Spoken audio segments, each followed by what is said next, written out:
बहुत ही अहम जीत है और मैं कहूँगी कि भारत के लिए भी एक राहत की सांस इसलिए है क्योंकि भारत के लिए शायद जमात के साथ संबंध रखना उतना आसान नहीं होता। बीएनपी को एक मॉडरेट पॉलिटिकल पार्टी की तरह देखा जाता है और आपने देखा होगा सबसे पहले अगर कोई कद्दावर नेता ने बधाई दी तारिक रहमान को, वो प्रधानमंत्री नरेंद्र मोदी थे। और अगर उनके आप बयान को ठीक से पढ़े, उन्होंने बांग्ला में भी लिख के भेजा है। और यहाँ जितने भी बीएनपी के व्हाट्सएप ग्रुप है और जहां मैं खड़ी हूं बीएनपी के कार्यालय में, वहां पे भी इस बात की चर्चा है कि प्रधानमंत्री ने बांग्ला में लिख के बधाई दी है। ये एक बहुत क्लियर कट संदेश भारत की तरफ से जा रहा है कि हम बीएनपी के साथ काम करके बांग्लादेश के साथ संबंध सुधारना चाहते हैं। अभी आंकड़े आना पूरी तरह से औपचारिक रूप से बाकी है। निर्वाचन सदन अब प्रेस कॉन्फ्रेंस कर रही है, लेकिन जो माना जा रहा है कि बीएनपी की जीत के पीछे दो सबसे बड़े फैक्टर्स हैं। एक तो बहुत तर्ज पे महिलाओं का वोट देना, बेगम खालिदा जिया के जो याद में महिलाओं का जो समर्थन है उसका फ़ायदा बीएनपी को पहुंचा है।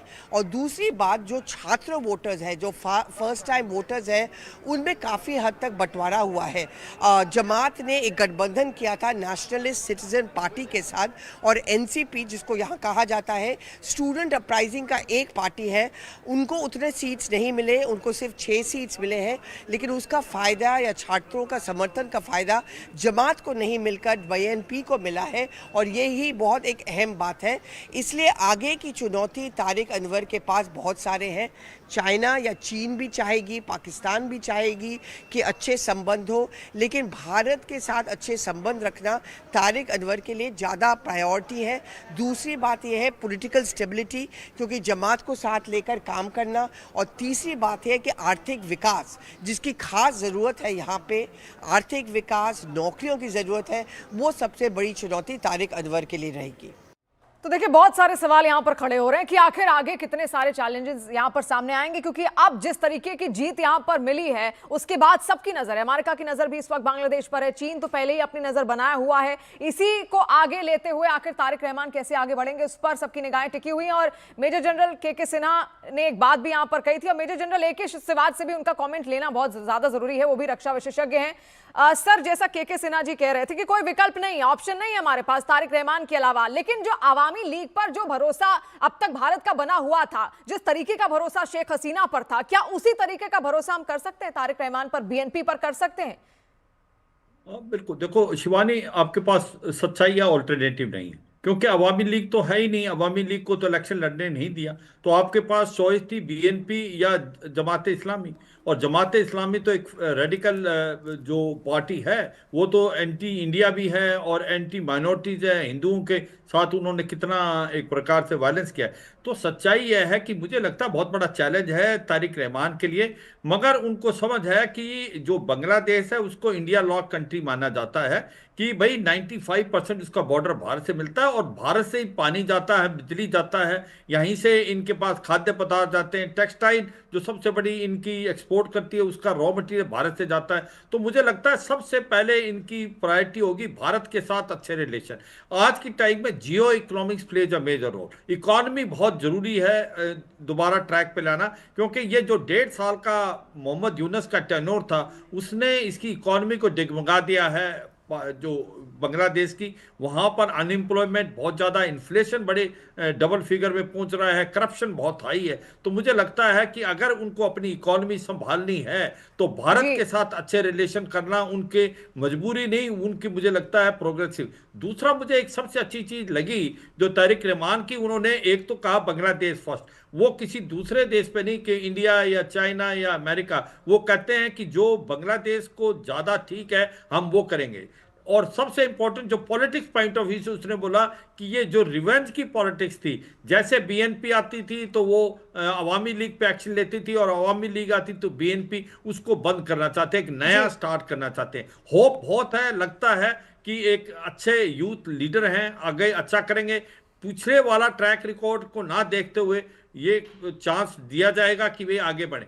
तीन चार चीजें बड़ी इंपॉर्टेंट इस इलेक्शन में हुई। जो वुमेन है जी। वो खुल के आई हैं बीएनपी के पक्ष में, क्योंकि उनको जमाते के जिस प्रकार से रिस्ट्रिक्शन लगा रहे थे वुमेन पे, वो उनको पसंद नहीं है। दूसरा, जो अवामी लीग जिसने इलेक्शन नहीं लड़ा मगर उसका जो कैडर था वो भी बीएनपी की तरफ किया है, क्योंकि उनका झुकाव बीएनपी की तरफ है, ना कि जमाते इस्लामी। कि जमाते इस्लामी एक रेडिकल एलिमेंट्स है। जो एनसीपी, जो न्यू सिटीजन पार्टी बना था, जी। जो कि एक जैनजी का था, मुझे लगता है उसको कोई खास वो नहीं मिली, उनको 6 सीटें मिली। तो ये सच्चाई है, ये जितनी भी वोट्स हैं वो बीएनपी की तरफ गए, और सबकी होप है कि बीएनपी जो है एक अच्छा गवर्नेंस करे, भारत के साथ अच्छे जी, रिलेशन AK करे। सिवाज और जी, बाकी कारण ये भी है, जैसे हम बोल रहे हैं ना हमारे पास ऑप्शन नहीं, वैसे वहां की जनता के पास भी बहुत ज्यादा विकल्प थे ही नहीं, क्योंकि 11 दल तो आ गए जमात के साथ और 10 दल मिलके बीएनपी तैयार यहां पर हो गया, तो ऑप्शन ही नहीं है। 2 ही ऑप्शन है, उसमें से किसी एक को आपको चुनना है जो आपके लिए थोड़ा सा बेहतर हो, थोड़ा अच्छा कुछ कर सके। अब दीपक वोरा जी, मुद्दे जो बीएनपी के रहे हैं ना बहुत अच्छे नहीं रहे। उन्होंने भारत को लेकर बहुत अलग अलग बातें चुनाव के दौरान, चुनाव प्रचार के दौरान कही हैं। उसमें गोलीबारी की बात हो रही थी, घुसपैठ करवाता है भारत, ये मुद्दे उठाए गए थे इनकी ओर से। तो कैसी होप रखें अब हम बीएनपी से? भारत को ये एजेंडा बना दिया गया था। एक तो जब इलेक्शन हो रही होती है बहुत सी चीजें कही जाती हैं, लेकिन एक बार आप सत्ता में आते हो फिर आप देखते हो कि ऐसी दुश्मनी से कोई फायदा नहीं है। एक चीज याद रखिएगा मैम, जो मैं हमेशा, मेरा मानना है, कई बार उस देश में गया हूं, कि जो वहां के नागरिक हैं सबसे पहले उनको गर्व है अपनी बंगालियत पर। बहुत सुपीरियर कल्चर, बहुत सिविलाइजेशन को मानते हैं, वो वेरी प्राउड। दूसरे लेवल पे कहते हैं हम बांग्लादेशी हैं, और अंत में कहते हैं कि हम मुसलमान हैं। अगर इसको हम याद रखें, और वहां की महिलाएं, जैसे जनरल साहब कह रहे थे, फियर्सली इंडिपेंडेंट, उनके ऊपर अत्याचार किए। जब महंगाई बढ़ती है, सबसे बेटी आप तो महिला है, जब महंगाई घर में बढ़ती है तो सबसे पहले असर तो महिला के ऊपर पड़ता है। जब नौकरी चली जाती है गारमेंट फैक्ट्री में, सबसे पहले असर महिला पे पड़ता है। जब सिक्योरिटी नहीं होती, जब महिलाएं जा नहीं सकती सड़कों पे, कोई आके मॉरल पुलिस वाला कहता है बिंदी मिटा दो या सर ढक लो, ये सारी चीजें एक्ट अगेंस्ट। इन्होंने महिलाओं को रीएश्योरेंस दी है बीएनपी में कि आपको आपका स्थान मिलेगा। दे आर फियर्सली इंडिपेंडेंट, जो बांग्लादेश की औरतें हैं, लाइक बंगाली वुमेन एवरीवेयर। तो हम लोग दाद देते हैं कि इतनी बड़ी संख्या में आके उन्होंने वोट किया। फाइनली कुछ लोगों का डर है कि अब वो ये कर देगा, वो कर देगा, बॉर्डर से इसको भेजेगा, उसको भेजेगा। सबसे पहले तो वो सुलझाएगा अपना अराकान आर्मी का। रोहिंग्या को भूल जाओ, वो बैठे हुए हैं बुद्धिस्ट लोग, म्यांमार का इलाका उन्होंने घेर लिया है और बांग्लादेश के साथ बॉर्डर पे बैठे, वो ठोकेंगे बुरी तरह से अगर इन्होंने कुछ करने की कोशिश की। तो उसको इंटरनल सिक्योरिटी, पुलिस तो खत्म हो गई है वहां पर, अब लानी पड़ेगी। फौज उसके पीठ पे खड़ी हुई है, देख रही है ये क्या कर रहा है। So let's watch. मेरा मानना है कि अब इस आदमी के पास और कोई चारा नहीं है, भारत के साथ दोस्ती करें, भारत से मदद मांगे, और भारत पीछे नहीं हटेगा। जैसे हमने श्रीलंका के साथ किया था, या मालदीव्स के साथ, या फिर नेपाल के साथ, अल्टीमेटली ये लौट के आएंगे भारत के पास। हम एकमात्र इनके मित्र हैं। अमेरिका आ जाए, चीन आ जाए, और अगर जिहादिस्तान की, आईएसआई की बात कर रहे हैं, आने दो, वो गधे हैं। देख लीजिए क्या किया अफगानिस्तान में, बुरी तरह से फंस गए। अफगानिस्तान अब समस्या है जिहादिस्तान की। अगर इस तरह से कुछ किया तो बांग्लादेश में बन जाएगी समस्या जिहादिस्तान की, हमारी नहीं। बेशक दीपक जी, और मुझे लगता है कि इस वक्त तारिक रहमान इस बात को भी समझते हैं कि जिस देश के प्रधानमंत्री बनने वाले हैं, 1971 की जंग भारत ने मिलकर ही यहां पर साथ लड़ी थी, उनको स्वतंत्रता दिलाई थी, और वो जानते हैं एक ऐसा दोस्त है जो शायद हमेशा साथ रह जाएगा, और जो बात कहता है वही वो करता भी है। चीन का दबाव उन्होंने देख लिया, अमेरिका अगर दबाव डालने की कोशिश करेगा, इस बार तो उनके घोषणा पत्र में इस बार का बात का जिक्र था कि किसी के दबाव में वो आने नहीं वाले। अब जनरल के सिन्हा जी, बजट इस बार जो आया, आपने देखा जो बांग्लादेश को हम फंड देते थे उसको थोड़ा सा कम यहां पर किया गया है। इस बात का जो ध्यान है वो बेशक बांग्लादेश यहां पर देगा, तो क्या लगता है अब उसके मद्देनजर किस तरीके से जो आप समझौते हैं वो यहां पर भारत और बांग्लादेश के बीच होंगे? क्या ये जो फंड है बांग्लादेश समझ रहा है ना कि आखिर क्यों कम किया गया, कारण है उसके पीछे भी? देखिए शिवानी, ये बहुत इंपॉर्टेंट है कि हम उनको करेक्ट मैसेजिंग दें। आपने जो फंड की बात की है, इसके अलावा हम खास करके सिलीगुड़ी कॉरिडोर के ऊपर में, या जब हम बात करते हैं रोहिंग्या के साथ जो उनके संबंध हैं, वो हमें भी क्लोजली मार्च करना। उससे भी ज्यादा इंपॉर्टेंट है कि ये क्या करते हैं। वक़ुर उल जमान जो हैं, वहाँ की जो चीफ हैं, उनका वो थोड़ा सा मेरे को लगता है एब्सोल्युटली स्ट्रेट सोचते हैं भारत की तरफ में, जो वहाँ के चीफ हैं, और कहीं ना कहीं इनकी लीनिंग है मेरे ख्याल से तारिक रहमान की, वो भी बात सुनेंगे। इनको डंप करना पड़ेगा, हमें करवाना पड़ेगा। as far China is concerned और पाकिस्तान is concerned. इनको ये दिखाना पड़ेगा कि ये कर रहे हैं, और भारत हैज टू प्ले जो कैरेट एंड स्टिक की जो गेम होती है, you have to play here. और हम, क्योंकि देखिए इन्होंने बहुत सीमाएं लांग गए थे, ये नहीं मोहम्मद यूनुस ने लगा था जब वो कहते हैं कि we are the guardian of ocean, और ये 7 स्टेट लैंडलॉक्स हैं, और जिस तरह से जो चीजें की पूरी कॉन्ट्रैक्ट चली गई है पाकिस्तान के ISI को, खास करके सिलीगुड़ी कॉरिडोर के ऊपर में जो ये बना रहे हैं अपने एयर स्ट्रिप, उन्होंने फिस्ता दे दिया है चाइना को. तो इंडिया हैज टू हम रेटरिक में नहीं जा करके हमें वेरी क्लोजली वॉच करना पड़ेगा इन चीजों को.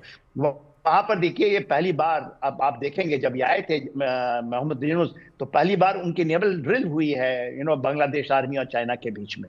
सेंट मार्टिन का मुद्दा है इंडियन ओशन रीजन में, भारत को वो मानते हैं, इवन अमेरिका मान गया है अभी, क्योंकि पूरी की पूरी इंडियन ओशन रीजन कल ही आया है. हम लीड कर रहे हैं 60 नेशंस को, इसके में हमने लिया है.